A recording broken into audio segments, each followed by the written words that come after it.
For this episode of Beyond the Rules, kasama ko ang aking Vistaland Elite family sa isang adventure papuntang Tutulari Avatar Gorge at Iten Hot Springs sa Pampanga. We left Manila at around 4 a.m. Medyo puyat, medyo antok, pero excited kaming lahat dahil first time naming mapupuntahan yung lugar. After few hours on the road, dumating kami sa Clark kung saan ang official meet-up point namin. 5, 6, 7, 8, right, left. Anong first stop natin, boss? Sa ma'am, first po natin is view deck po tayo. View deck. Then after After po nun, bababa tayo ng Tutulari Avatar Gorge. Tutulari Avatar. And then, Meron po yung guide na mga kapatid namin, Aita, and then yung hike po doon is nasa 500 meters lang. kaya. Kaya po yung basic lang yan. Para masaydag dyan man. Nasa rin sure kuya. Nasa performance yan. Performance kami. Kilometers ko. 500 meters lang ma'am. Maikli lang pala. Sis, maikli Tinatakbuhan ni RG. So parang 1 kilometer na kasi 500. Kilometers. Tutular? Wala silang HD. Dito na nagsimula ang totoong adventure.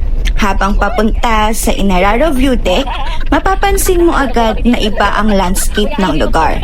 Lahar fields, rough roads, at malalawak na tanawin na naging dahilan para mapagkwentuhan namin ang pagputok ng Mount Pinatubo noong 1991. Nakakamanghang isipin kung paano nabago ng isang pangyayari ang buong lugar at kung paano ito naging isang destinasyong dinarayo ngayon. May lakar doon, no? Parang binibig.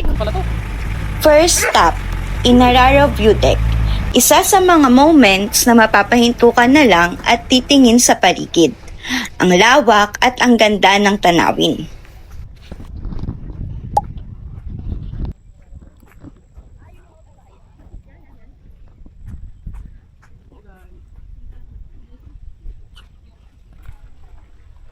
Teka, ikaw lang muna mag-isa.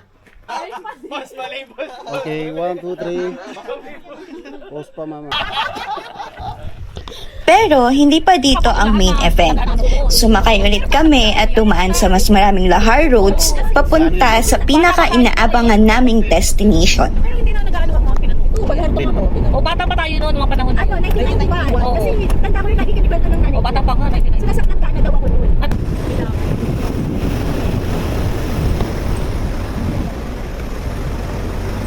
By the way, we book our tour through Pinatubo Mountaineero. The rates depend on the number of the people in your group.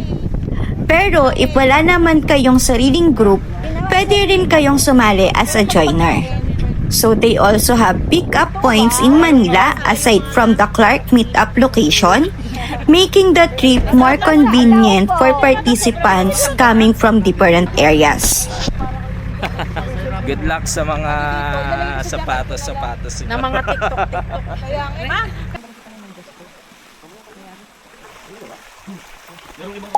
Welcome to Tutulari Avatar Gorge.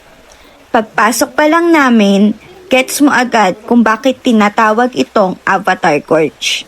Yung rock formations, yung kulay ng paligid, at yung buong atmosphere. Parang nasa ibang mundo ka.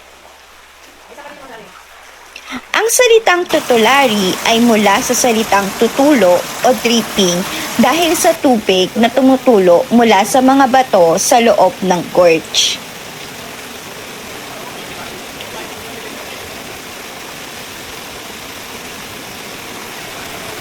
Hindi rin biro ang trek ha.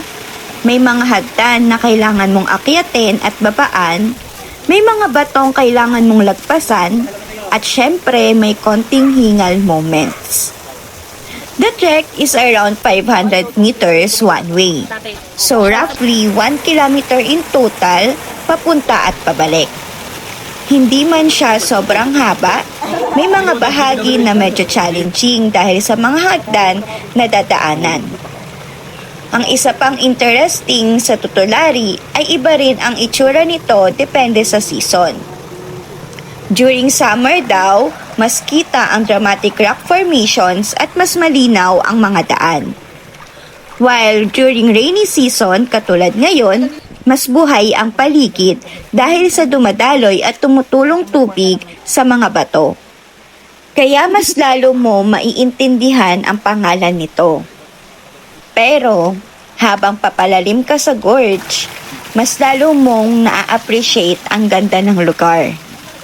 Yung matatayog na rock walls, yung unique na landscape, at yung pakiramdam na parang nasa ibang setting ka kumpara sa mga karaniwang hiking destinations.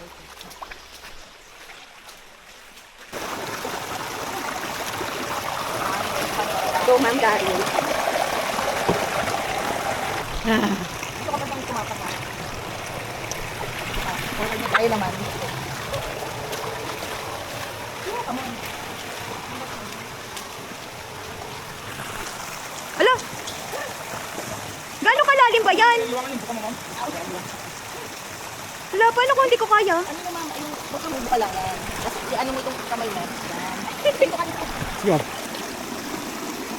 Malalim yan, ma'am.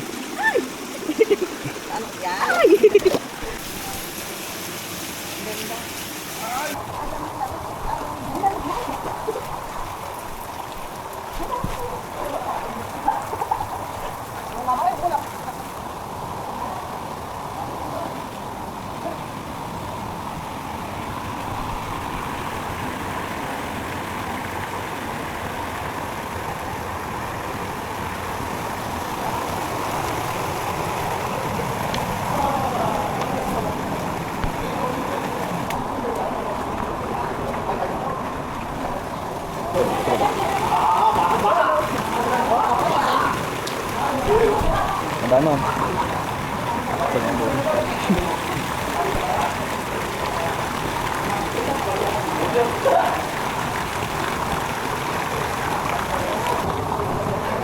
At syempre, hindi mawawala ang obligatory Instagram photos.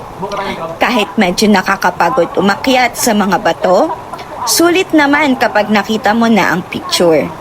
At aminin natin, after all those stairs and trekking, parang reward na rin ang magkaroon ng magandang larawan bilang remembrance ng experience.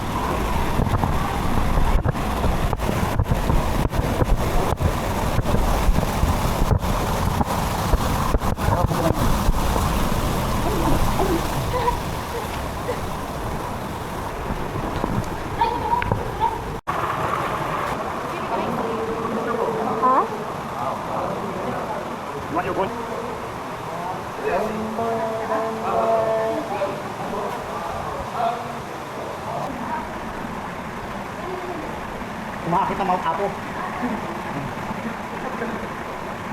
Uy, may duwende. Hindi ka kita, men. Forward ka. Forward ka. Kita ka? Magulat ka. Yung pagkakit mo sa tuktok. Kita ka? Parang kang tuldok eh. Wait lang, video na. Wait lang. Wait lang. Galaw. Kasama rin sa package namin ang Eden Hot Spring.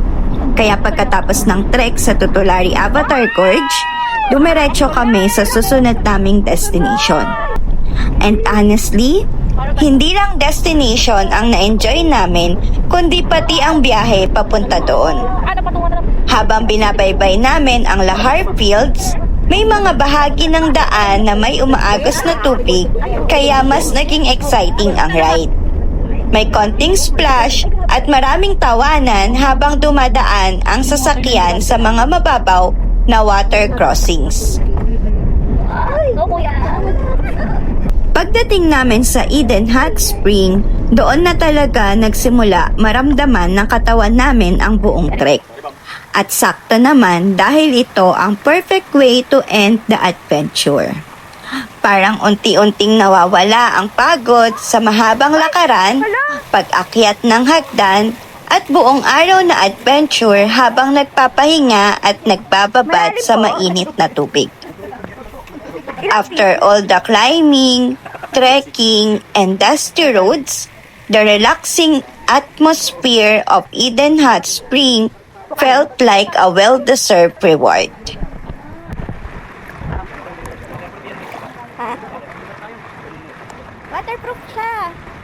hanggang 20 meters.